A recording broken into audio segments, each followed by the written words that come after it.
stat I recently read, which also alarmed me, was that nearly 1 in 10 Americans have severe anger issues. Roughly 22 million Americans, 8.9% of the adult population, have impulsive anger issues. Some experts suggest that the average adult gets angry about once a day and annoyed or peeved about 3 times a day. None of these stats are glorifying. And this begs the question, how can we reduce anger or broadly optimize or channel our anger for the best? To help us understand anger better, we are joined by Juna Mustad. She is a corporate mindfulness coach, an author, and expert in mindfulness anger. She has been teaching and coaching emotional intelligence, mindfulness, and skills for building healthy and effective relationships. In this episode, we talk how one can channel their anger mindfully and turn it into something positive. We discuss about the various tools that one can equip themselves with and deal with their bouts of anger more efficiently. Let's get into it. Hey, Juna, welcome to the podcast. Great to have you here. How are you doing? I'm good. Thank you. Happy to be here.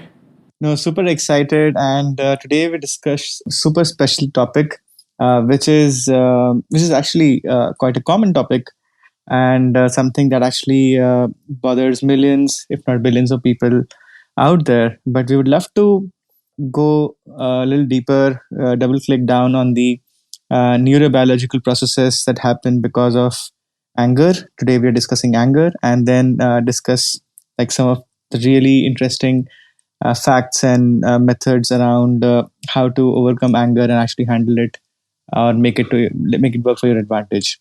Juna, great to have you here. Of course, the first time we worked a chance to work with you on the Ultrahuman series as well, which we did on the around anger management. And before we begin, would love to really understand from your side, like how did you get here? What's your story? And just for our listeners, just to set the background up. Oh, thank you. Well, happy to be here. And it's been so fun to do the work that I've done with Ultrahuman so far. And how I got here is kind of not in a journey that I expected to be on, but I grew up in a family where one of my parents was kind of consistently angry and would erupt in anger. He was not physically violent, but would erupt in anger quite suddenly. And as a child, I feel like I learned very young that anger is a bad emotion, is an ugly emotion, and I really pushed it away for a long time.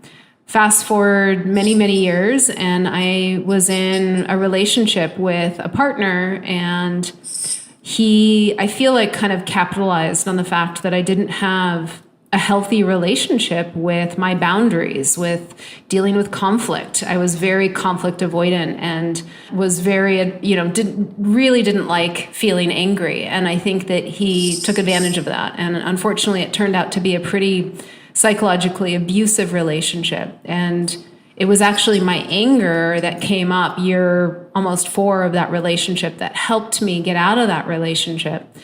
And I started to realize that, yes, anger is a very challenging emotion, but if we can develop a healthy relationship with it, it's also a messenger that's trying to communicate something with us.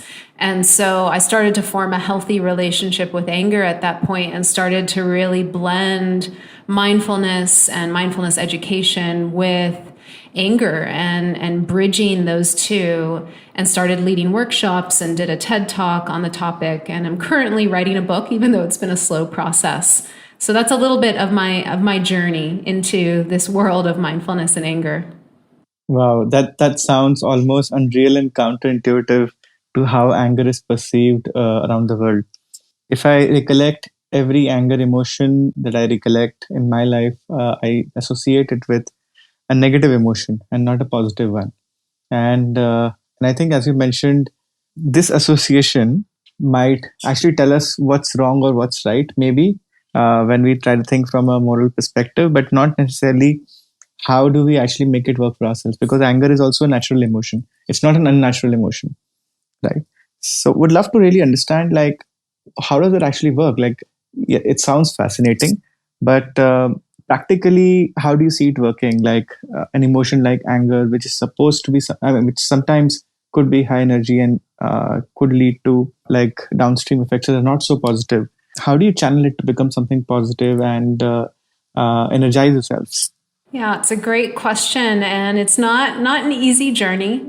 You're right. I mean, I think for most of us on this planet, we have a negative association with anger, and for very good reason. You know, when we feel angry, it's because that fight response is getting triggered in our bodies, in our brains, and anger takes us very quickly into reacting, and it's really easy to kind of lose our access to kind of our prefrontal cortex, the wise aware part of our brain, when we're angry. So we call that the amygdala hijack, and then from that space we're more likely to say cruel things, be aggressive, be hurtful, throw something.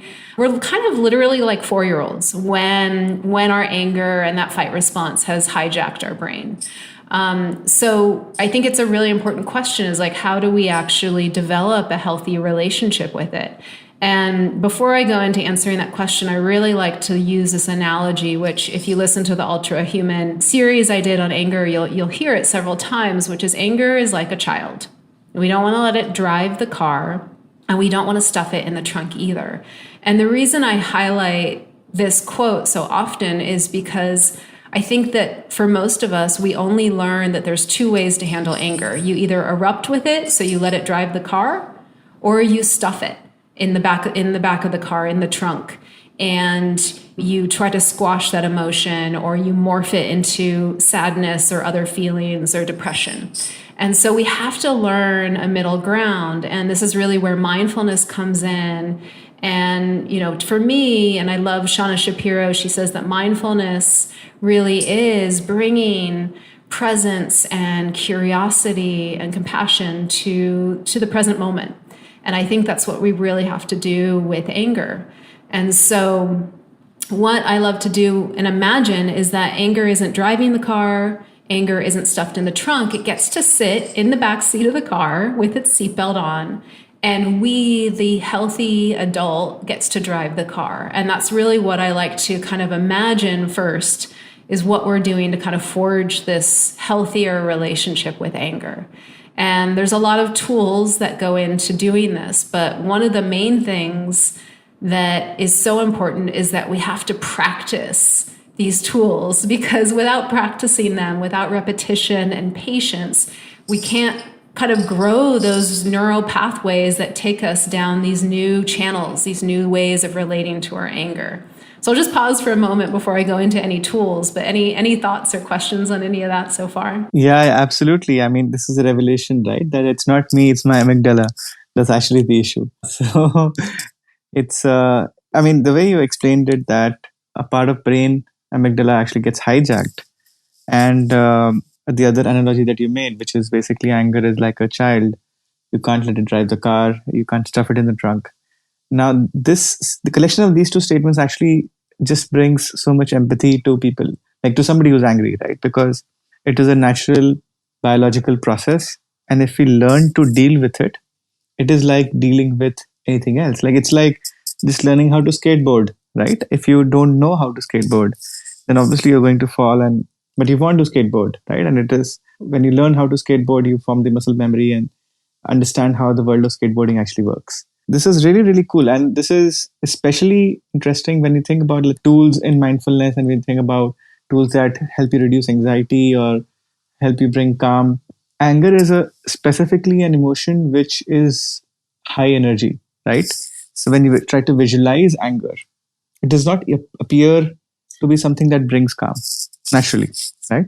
So within all the mindfulness emotions, this is probably the most high energy emotion, right? So as a lay user, as a lay individual in normal life, what is the least that I could do? Like, let's talk about the simplest tool out there that I could practice, and maybe I can remember easily so that I can practice forever on a daily basis. Yeah, that's a great question. And I want to just highlight that I want to offer these tools both to people who typically erupt with anger. So a lot of times we think about people that get angry as just the people who erupt, but there's also people who stuff. And those people also need support with how to create a healthier relationship with anger. There's actually been research that shows that if you stuff your anger, it creates just as many health issues as if you erupt with it consistently. So I want to speak to both parties here. And I think, one of the primary tools, and this one is just so obvious that we can often forget it, but it's breath. And, if you start to feel yourself getting angry, or if you start to feel yourself stuffing your anger and wanting to kind of collapse, taking some slow, deep breaths helps send signals to the brain, to the nervous system that help engage our parasympathetic nervous system. So that's really the rest and digest, the more calming, relaxing, grounded part of our nervous system. And what that does is it helps awaken, again, that prefrontal cortex that we've lost contact with when we're more stuck in that fight response. So it helps kind of calm down the inner 4-year-old and bring the adult, the wise adult, online. So breath is key. And one thing that I'll do, when I've started to feel angry is I'll just take 4-second inhales and then these really slow 4, 5, 6-second exhales. And if you can, try to breathe in through the nose, breathe out through the nose. And elongating the exhale has also been shown to really help engage that parasympathetic nervous system. And there's a reason that they say, hey, you're feeling angry, go take 10 deep breaths. It's because it actually works. It helps, again, that wise part of the brain come online. So breathing, number one. If you're an anger erupter or an anger stuffer, taking space is really helpful. So say you're angry at a coworker or you're angry at a partner and you're feeling yourself about to say something really cruel or you're about to lash out in some way. Distancing yourself from the situation can be really helpful. Just going and taking a walk or going in another room, just getting a little bit of distance from it and seeing if you can take those deep breaths can also be another really powerful step. And again, these are so simple, but in the heat of the moment, just like you said, anger compels us to move towards whatever we're angry at. So you're right, like the other emotions like fear or sadness or shame compel us to retreat. We want to pull away from whatever the stimulus is, but anger invites us to move towards it. And so actually doing the opposite, pausing, taking a step back, taking some deep breaths helps us come back into ourselves. So those are probably the two main tools. The third one that I'll just kind of drop in here, and this was based on a study at UCLA, is you just name what you're feeling and you name it out loud or you just name it to yourself. And what this study found was that this can also calm that amygdala hijack. So for instance, for me, and I got angry at my partner the other day and I just stepped away because I was about to say something really mean to him. I stepped into the bathroom, I took some deep breaths and I just closed my eyes and I named, I'm feeling angry right now. And I'm feeling tight in my jaw and my fists are clenching. And you name it without any judgment. You just name what you're feeling. And again, that helps awaken that wise prefrontal cortex when we do that. So those are three main tools. Wow. These are such simple tools. And the third one specifically, I remember, I think Dinah Winston speaking about this sometime back, naming the emotion, right? It's such a powerful and a simple tool. But the simple ones are the most powerful ones because these are the ones that people can actually remember and sort of like take away easily and replicate them every day. The visual memory that you have created or visual image that you've created for anger, for example, in this case, is that it's something that actually takes you towards the source of anger.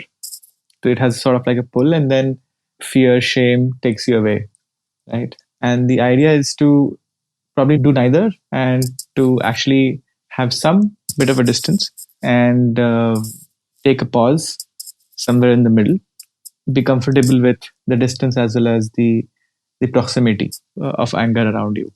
Is that the right way to visualize it?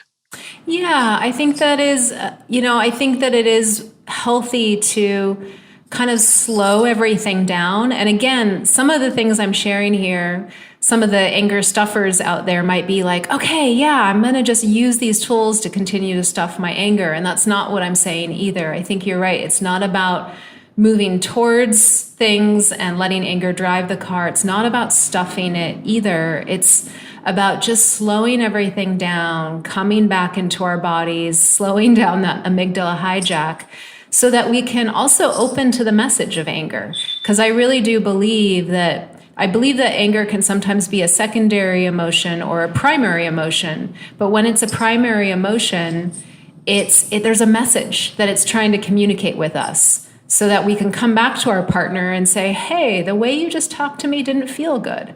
And we need to have a talk about that. Versus, rah, how dare you talk to me that way? So there's just I think that what I'm also want to invite is that when we are relating to our anger from a healthy place, we can respond to the situation in front of us appropriately. We can respond in a way that's actually in alignment for what's needed. And sometimes that might be to engage in the conflict, but to do it from a healthy place. A lot of that, by the way, what you just spoke about has to actually come out in the form of movies, in the form of literature that we read all around, because the way anger is always portrayed. And I think a lot of learning that happens subconsciously for us and for like everybody out around us, right? Especially children, is the way they learn to, or the way they visually see how somebody gets angry is how they'll try to be angry as well, right? And this is, even though this looks simple, but this is so counterintuitive and this so not available out there. You can like probably name 100 movies out of which 99 cases anger is always shown as an extreme emotion where people have almost always given into the emotion, and there are very few cases people have actually figured out a way to suppress it or to actually go above it in terms of like handling it in a much better way. We don't have good models out there for what actually appropriate anger looks like. And that's one of the reasons I'm so passionate about this topic is we need to see people out there handling anger in a way that is healthy and not stuffing it, not erupting with it. You're absolutely right. And I would even like take another step and say that the violent expression of anger is often also celebrated sometimes. Let's say in action movies, or let's say even in high action drama, right? Where it's much more fun for a third party, for an observer, to see somebody to be angry and to take a violent knee-jerk reaction to an emotion versus basically to handle it in a calm, composed, in a real life way, because potentially real life is perceived to be boring. Personally, I'll be super excited about seeing the book out. Would love to definitely do our bit in terms of promoting it as well, as much as possible. And yeah, so on that, so this is all the part around managing anger in a much better way.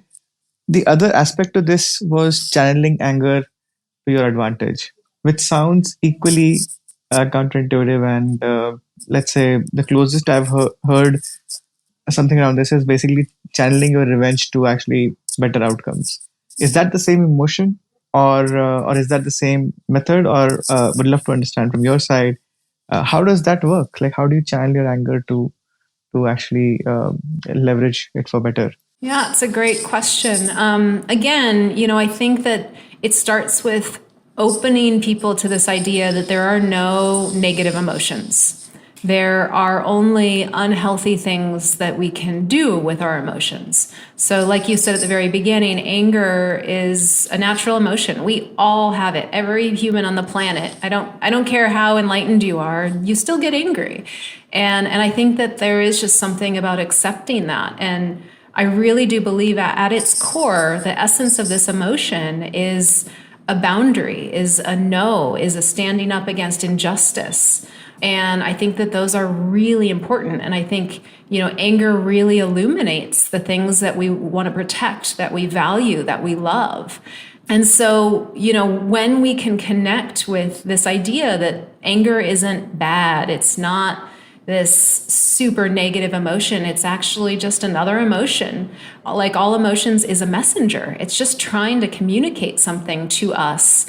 Then we can open to the idea that this emotion is actually just an ally. It can be here to help us better make changes in our life, take action. It can help us get to know our true sense of self, our boundaries. And I've also had personally the experience of anger helping me heal from trauma, from sexual trauma, from my past, from trauma from being in that psychologically abusive relationship. Actually connecting with my anger and letting myself roar and, feel it was really, really not only cathartic, but it was a way that I was reclaiming myself again in the face of some of those experiences. So there can be a really healthy aspect to anger that, again, is very misunderstood, I think, in our world. And yeah, so those are a few little glimpses into what that could look like. That's really interesting. You can say definition of, probably that's one of the most interesting definitions of anger I've ever heard. That probably the evolutionary reason why we have anger, why everybody has anger, is because we need to stand up against injustice that needs anger, right? And if something has stayed within the body for millions of years, the human body, and it has evolved, there is definitely a need. That's why it has survived. So this is a crucial element of our evolution, and people have survived with it. So it's not like anger has led to the decline or the downfall of human evolution. So maybe we need to understand it a little bit better. Maybe it's a superpower that we don't know about. So if I'm if I have the superpower to vaporize things, and I end up doing is vaporizing myself, it means I just haven't learned the ability to master that superpower. Maybe it's just that. And one thing I'd love to just highlight here, and this is a really important distinction that when I work with clients or I've even worked with groups, I really am interested in helping people start to discern what's underneath my anger. Because like I kind of hinted at earlier, there can be anger, which is a primary emotion, and anger, which is a secondary emotion. And so anger that's a primary emotion, underneath that anger is sometimes an injustice or a boundary that's been crossed, or a no that's not being honored by yourself or someone else, or an expectation that hasn't been met. And then anger, when it's a secondary emotion, and when I say secondary emotion, like, what you can imagine is it's almost like a jacket that we wear over a second emotion. So we're kind of wearing this big puffy armor to protect us and shield us from more vulnerable feelings. So when anger is a secondary emotion, oftentimes what's underneath it is sadness, or is shame, or is trauma, or deep pain, or fear. And so a lot of times people mistake anger for actually what's underneath it, which is actually just fear. So if you're driving around, for me here, I'm in Bali and I'll be driving around on my motorbike. And if, someone hit my motorbike, I might react with, rah, how dare you hit my car? But what I'm truly feeling is fear. I almost just got hit. I almost just got, something bad almost just happened. And so we wear anger as a secondary emotion. And I think that it's really important, again, if you're wanting to create a healthier relationship with your anger, to begin to recognize when it's a secondary emotion and there's really actually something more vulnerable underneath it versus when it's a primary emotion. One of the most important things that I really try to help people do is get to know whether they are feeling anger, and is it really anger? Like underneath what they're feeling, is it truly anger and a boundary has been crossed, or there's an injustice, or a value isn't being honored, or there's a no, or is underneath their anger and another emotion that's just more vulnerable? And the big thing I really try to do with people is connect. If they are using anger as a secondary emotion, connect with the deeper emotion underneath it, which a lot of times is much more vulnerable for people, that grief, that sadness. So wow, that's very, very profound. I think one of the things that I would love to really, because I'm a visual learner, I would love to understand from your side, what is one of the best ways to actually go deep into the topic of anger for oneself, right? So any movies, podcasts, books, maybe something that is more visual in nature that one can actually understand. It seems true to actually understand the nature of anger, or something else, like something that you would have gone through and you would have realized, oh, this is very, very relevant to anger as a topic or a subject? That's a great question. That's why I'm starting to write my book, because I haven't found a lot of things that really spoke to me, but I know there are so many good books out there. I really love the book Emotional Intimacy by Robert Augustus Masters, and he goes into all the different emotions and starts to break them down and has practices in there to help you get to know the different emotions. And then also there's a book by Carla McLaren called The Language of Emotions. And also the way that she approaches emotions, there's no stigmatized, no negative emotion, and it really is just about creating a deeper relationship with your different emotions. So those two books stand out to me as really kind of helpful guides in forging a new relationship with this emotion. And the main thing I just also would invite for people is just curiosity. The neurotransmitter for curiosity is dopamine. So not only when you bring curiosity to your anger does that help you create a healthier relationship with it, but it also starts to release some of that dopamine, which is that feel-good hormone. So I'm a big fan of, okay, anger is here. I'm going to take some deep breaths and see if I can just get curious about this emotion a little bit, what it might be trying to say, what might be underneath it, all as a way to kind of open me a little deeper to relating to whatever is here. That's a really interesting way to actually think about anger, because once you start going down the rabbit hole of neurobiology or evolution, it becomes almost robotic, because instinctively you will sometimes, or subconsciously you will actually get into an anger state, and then if you can consciously remember to be curious, which is in many ways way more, let's say, entertaining than actually trying to calm down. I'm not saying that calming down is not great, but let's say if you're looking for an entertaining method, potentially staying curious, like almost robotically saying that, oh, I'm angry right now, maybe my cortisol is up, which basically means my heart rate would be up as well. So maybe you can feel your heart rate, and then maybe name your emotions, and then maybe basically figure out, oh, this is what would be happening inside my body is essentially that I'm getting into a fight state. Just this realization, this fourth step, and maybe going deeper into the neurobiology or the evolution of anger might actually help you think clearly. Is that the right way to think? Absolutely. I love that 4 steps that you had. And I think that just slowing things down and starting to notice the sensations, name what you're experiencing, tying it to what's happening in the brain, all of those things help engage that wise part of our brain again, the prefrontal cortex, which when we're in the fight response, we lose contact with. So for me also, when I started to really understand the neuroscience of all of this and of anger and what's happening in our brain, it really helped me then in the moment when I felt angry. I was like, oh, Juna, you just flipped your lid right now. You lost contact with your prefrontal cortex. Okay, now what do you have to do? What are the tools again? Okay, take deep breaths. Like all those things really helped me and served a purpose, like for me to really come back online with myself. So I love that. I was reading through the worst Wall Street crashes that happened in 2008, and how traders actually reacted to like a crash like that, right? So one of the things that came out was a case study which I read, where the folks who actually went through this in an emotional way, by basically feeling sad, by feeling unlucky, or by feeling extremely, you can say, cheated, they are the ones who actually suffered the most. And obviously, there was financial loss as well. But then there were a few set of people who actually tried to understand the crisis. Like, why did this actually happen? Why did we lose money? And what can we do in the future to actually not lose money? So some people took an objective lens towards it.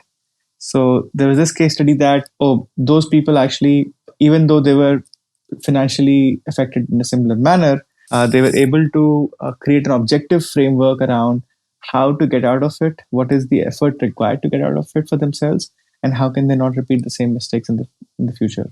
So probably there are similarities. Yeah, I love that. And it sounds like they were generating some understanding through some curiosity, asking some important questions. And instead of just going into the reaction, They were kind of, okay, what can I learn from this? What do I need to see about this? What needs to change here?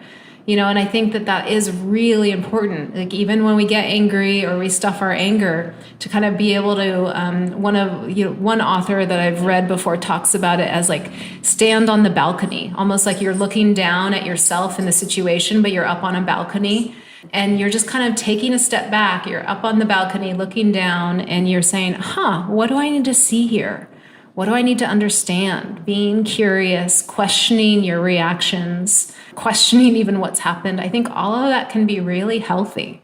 That's really cool, because it almost seems like curiosity is sort of like a master tool around everything, right? I mean, whether it's anxiety, fear, anger. In anger, it sounds totally counterintuitive, but it also sounds logical, because the neurobiological definition you gave, which is basically if you're sort of like triggering dopamine, then there is a significantly higher chance that you can say initiate your prefrontal cortex and you'll sort of like get back your amygdala. Yeah. And there's another tool too that I appreciate. So when I feel angry, I'm a big fan also of just putting my hand on my heart. And for some of the listeners, this might sound kind of cheesy, but what research has shown is that when you put your hand on your heart, it releases oxytocin. And oxytocin conveys a sense of safety and calm to your whole body. So like dopamine, it's another feel-good hormone. And so just putting a hand on your heart, taking some deep breaths, or maybe even just massaging your upper thighs or giving yourself a bear hug, all are ways that we can release oxytocin. And oxytocin is truly kind of the antidote to cortisol. So the stress hormone is cortisol, and oxytocin is that kind of safety, feel-good hormone. So these are also really simple things we can do to kind of work with our biology in moments when we're having a physiological response, when we're in that fight response. You can give yourself a hug, you can put your hand on your heart, you can generate curiosity, and knowing that research actually shows these things release positive hormones in your body that help you soothe and calm down and help you have more access to that prefrontal cortex again. That's really phenomenal. Juna, this has been a really phenomenal conversation. And I must say that I've learned both as an individual, personally, as well as, of course, for our listeners. This is extremely, extremely valuable, not just because of the scientific information that you basically provided in terms of how anger actually works, but also practical tools. Many of these being super simple, yet these are the ones that actually we miss out on. So I really appreciate you taking time out here, Juna. I appreciate you sort of like making time for this. And I think we would love to chat further in terms of how do we actually do more stuff. And as and when your book comes out, we would love to also, in some ways, in any way possible, help around with distribution. And to our listeners out there, I think the message that I would love to give away, and then I will leave it to you, Juna, to actually sort of summarize it for us as well. But from my side, what I really learned from this conversation is the fact that when you treat things with curiosity, that's been the highlight for myself. Most things become clearer, and most things actually, especially anger, something that is portrayed as a negative emotion, starts becoming more and more objective and simplified. So that's my number one takeaway, apart from all those amazing tricks and methods that I would love to remember and practice whenever I come across anger as an emotion. But yeah, over to you, Juna, to summarize from your side, and any message that you would love to give to our listeners in terms of the session. Thank you for that. And I love that curiosity was, a big takeaway for you. I think that it's a really powerful one. And I'd say that, to the listeners, I just share this quote by Viktor Frankl that I just absolutely love, which is, between stimulus and response is a space. And in that space lies our freedom and power to choose a response.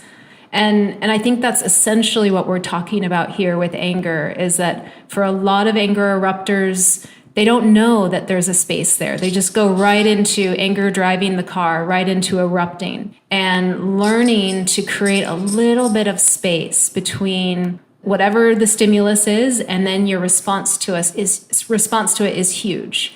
And you start to then grow those new neural pathways that make it easier and easier to do it. And so for anyone listening, just these steps of taking some slow, deep breaths, stepping away from the situation, slowing everything down, getting curious, like we've talked about today, maybe putting your hand on your heart or giving yourself a bear hug, things that just help kind of calm down your physiological response, that fight-flight response can be really huge because it helps you have more access to your rational self, your wise, aware prefrontal cortex. It's much easier for that to come back online. So that's really the essence of what I want to invite for people just to be in the practice of. And what I've noticed for myself and my clients is the more and more that you practice these things, the easier and easier it gets to then not just erupt with anger. So that's really it.